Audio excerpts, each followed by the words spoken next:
Hey, welcome back, tribe. Let's do a breathing exercise. 5 seconds, 5 Mississippis, so that we're not so easily triggered.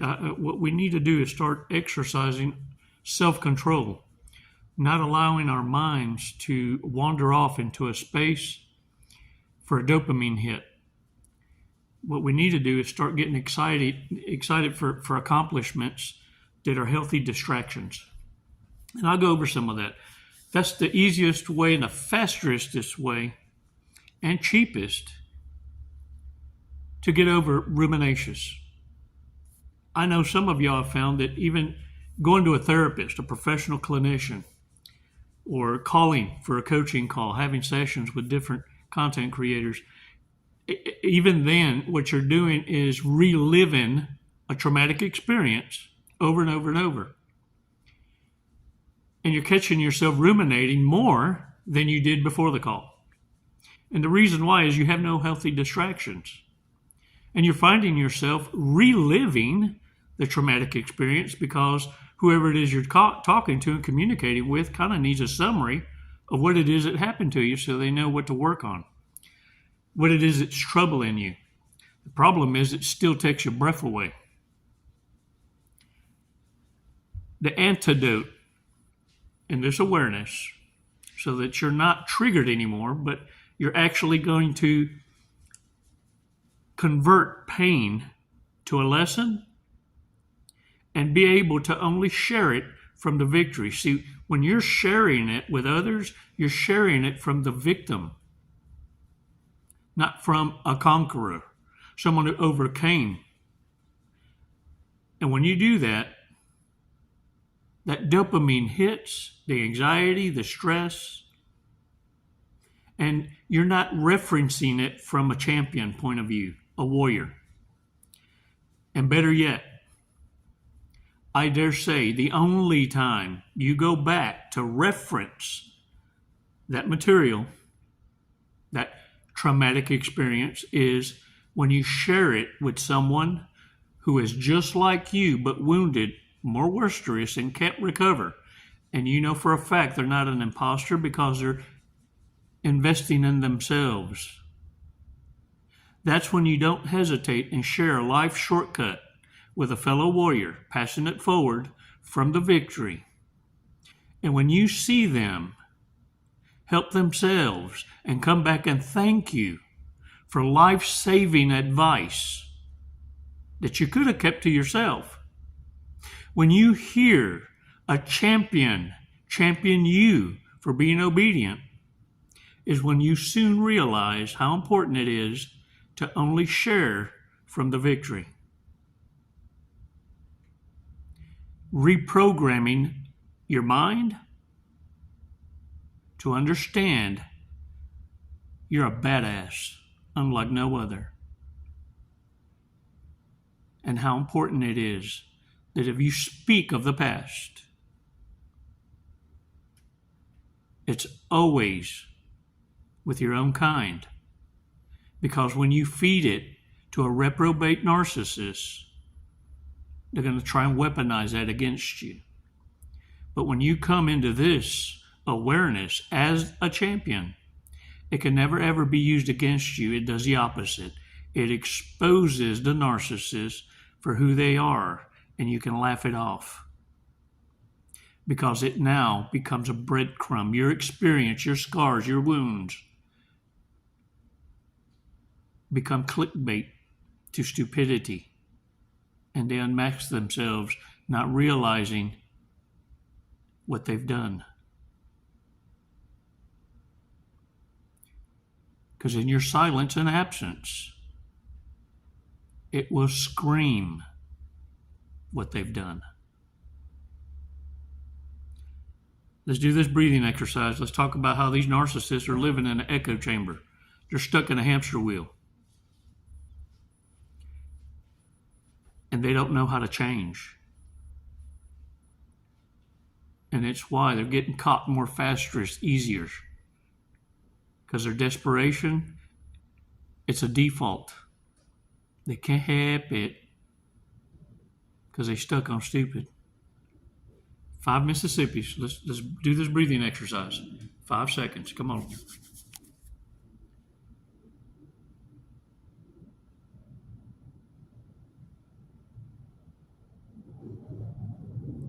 Release slowly.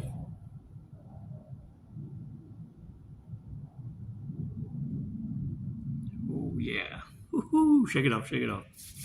Y'all, look. When you trigger narcissists, what you're triggering is that lack of self-control, that demon, some call it during demon time, and you start to begin to see that they were just a host. Yeah, a walking cadaver. And every connection after you trigger them is going to fail. Look, I call it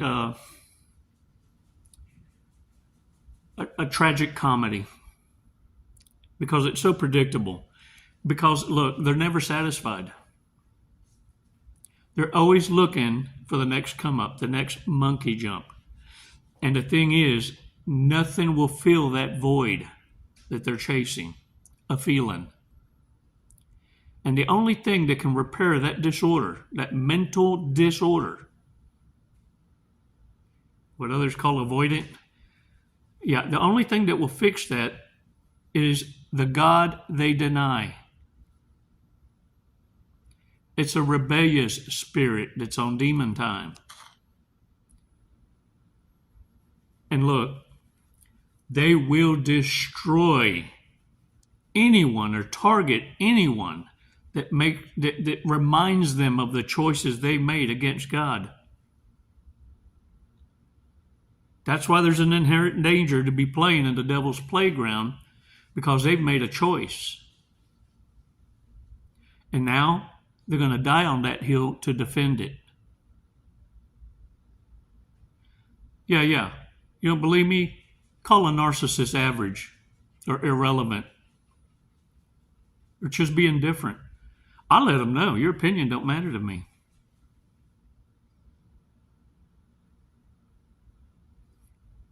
Because it doesn't. Or if they act like they're going to bring me to anger, you can't make me angry. I don't give a shit. You see, in order to hurt me, you first got to earn my respect. And I got to give a damn about you enough to hurt. Narcissists, this is why they command attention and respect without earning it, without merit. Hey, brother. Oh, you're like family.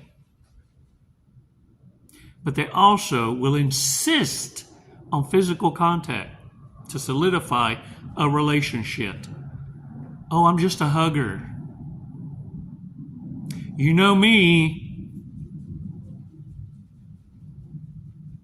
Yeah. They're devoid of love. But they've mastered, they're masters at pretending to know love.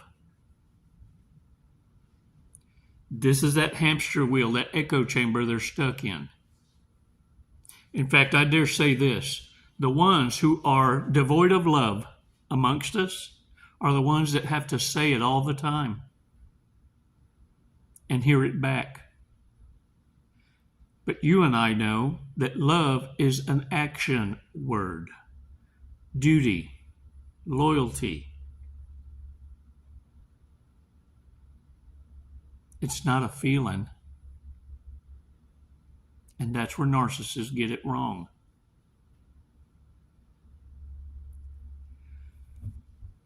Let me tell you what happens when you walk away. When you walk away and wish a narcissist the bestest in life, oh Lord. Stop what the fuck you're doing. Look at me. Because this is for real. The shit's going to hit the fan. Oh, in a big way. You see, because that's when karma kicks in. That's when karma takes over, because the narcissists believe they have you trauma bonded, or believing you're their soulmate or twin flame or whatever fantasy, limerence, creation or delusion that they've created. They believe they've won you over enough that you're going to chase them. that you need closure and understanding, that their absence is going to bother you some kind of way. And what happens is whenever you play not trick or treat, but when you play hide and go seek with these fools and no one goes to look for them, to tag them, you're it.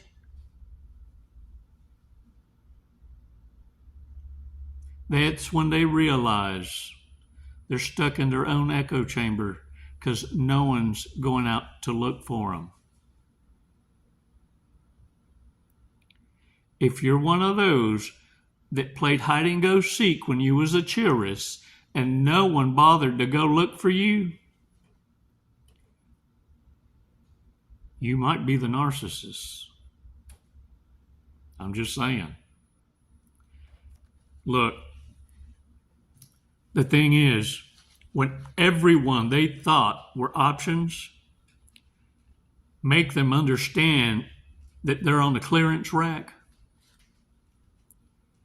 that's when reality hits the narcissist the hardest, fastest.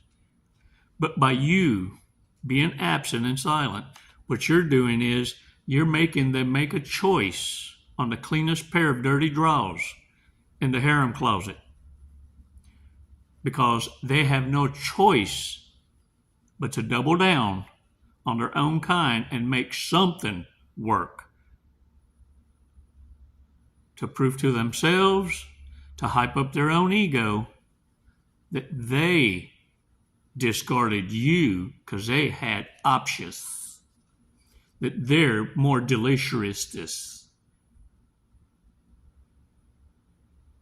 and that just because you didn't chase don't mean they don't have other suitors. But they understand the truth because they're living a life in resentment, regret. You want to know how you know you caused a severe ego death in a narcissist?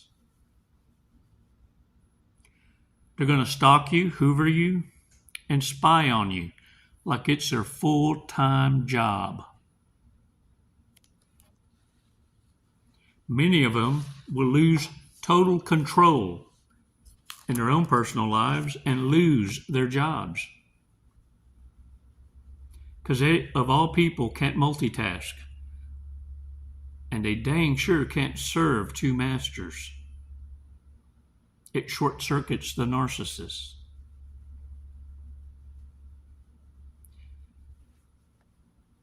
And because they have an insatiable need to be needed,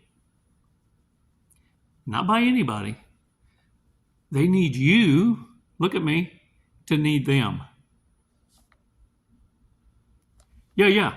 Watch out for the future fakers. The holidays are coming and winter's here. Watch out for the future fakers. Scrubs, breadcrumbing, broke dusty musties, trying to set you up to provide. And this is the new con. Well, not new, it's old, but it's usually reserved as a last-ditch effort, but now being utilized at the forefront. Many of them are going to tell you, I'm suicidal.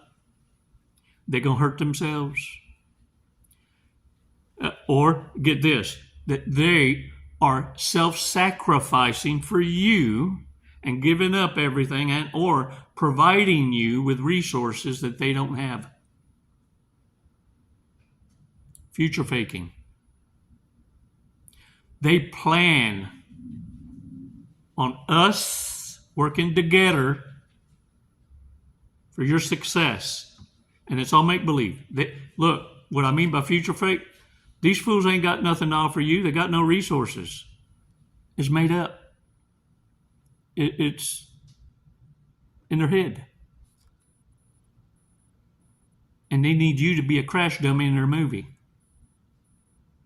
They need you to believe that their self-service to you and give you a sense of, oh, they're loyal. They have a sense of duty. And now they need you to please their booty. provide them a lifestyle they could never provide for themselves, nor have they ever had it. And look, they're going to act like they got you. They got you like that. And in actuality, their motive is for you to carry them, for you to provide for them. And they need you to provide them with something their worthless asses could never provide for themselves. Hell, look, most of them ain't even learned to wipe their own butts. That's why they smell funny. Professional dingleberries. Yeah, look, the thing is, you'll know it's a future faker because when you call them out on it and say, hey, you remember you said you had, I need to borrow it. Or why don't you bring it on over? Magically, listen to me, magically, they're going to call you with an emergency. You're not going to believe this. I was getting ready to go over there and go get it, and someone robbed me. That what I promised was yours to borrow anytime you needed or wanted, someone done stole it. Can you believe somebody? Man, I hate a thief. Magically, the bank froze their assets or they got hacked.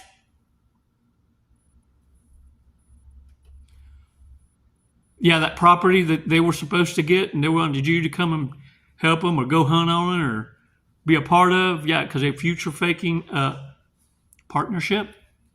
All of a sudden, they lost their inheritance. Someone stole their inheritance. It's tied up in the courts.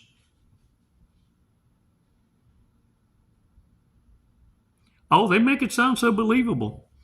They sure do. Regardless, I need you to hear it from me so you remember when the time comes what future faking sounds like. There's no gender bias, remember that. When people are on demon time, it comes in the flesh, man or woman. Teenagers. Because let me tell you, when God turns over the evil in people over to the reprobate mind, the godless, there's no age limit. The minute a manipulator learns to lie, cheat, and steal, and it becomes a lifestyle, they become devoid of love and don't have that conscious voice of conviction from the Holy Spirit.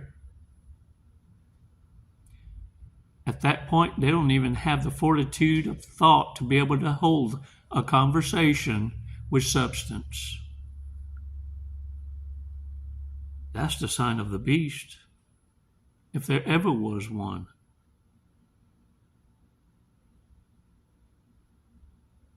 How to beat ruminatious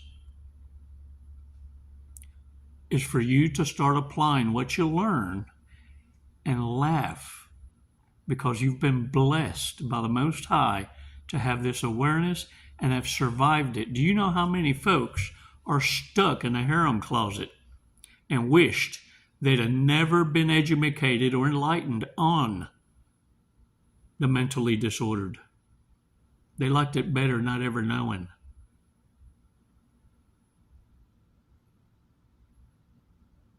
Because they've gotten comfortable living in the lie, not ever knowing the truth.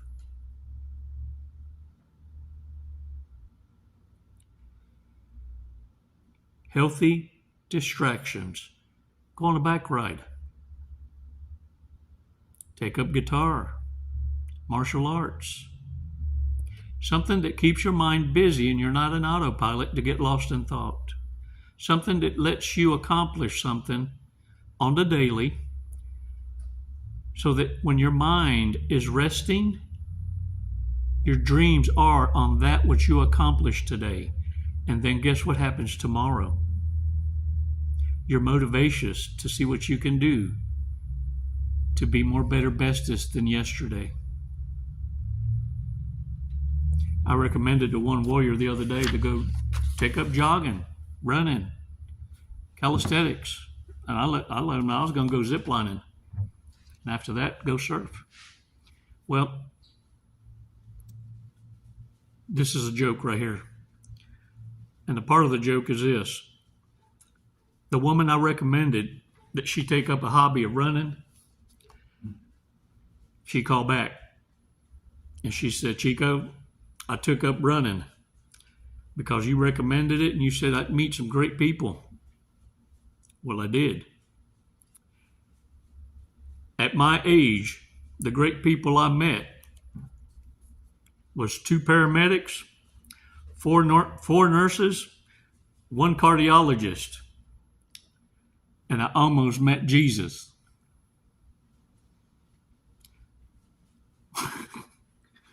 What I'm saying is this. Look, we're all grown. You know your limits. You know your limits. There's going to come a time that your coach here won't be able to surf like he wants to, as aggressively as he wants to. But you think I'm going to quit enjoying water sports? I will surf on my belly with a boogie board. I will find an alternative lifestyle that keeps me in motion and my mind free, where I have to pay attention and not go on autopilot and get lost in thought.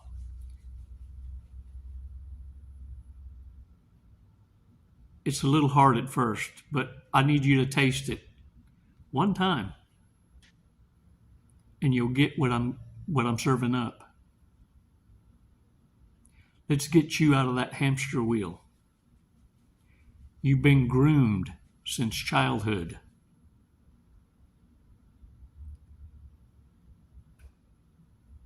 To be an emotional tampon, to be of service to those who have a mental disorder because you were their retirement plan. And narcissists can smell that kind of blood because you lack the proper peopling skills.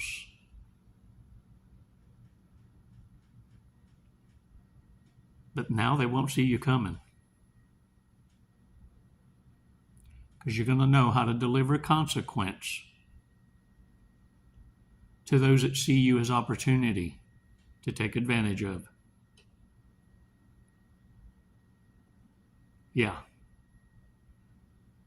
You're going to be called karma, consequence.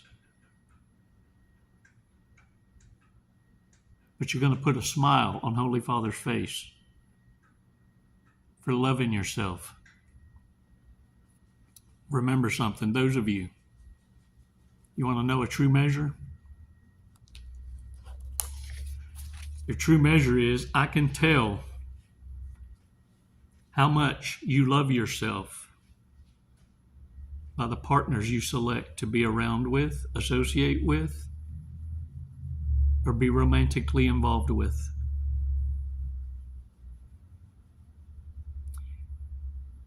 If me saying that is a compliment, then good for you. I'm proud of you.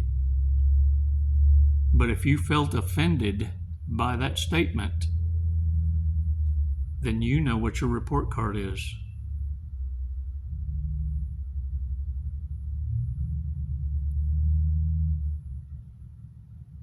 Make a choice.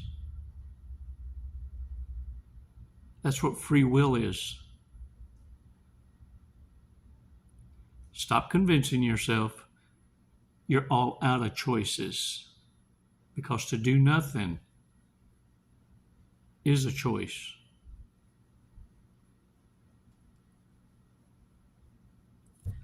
Let's check out today's fortress cookie, yo.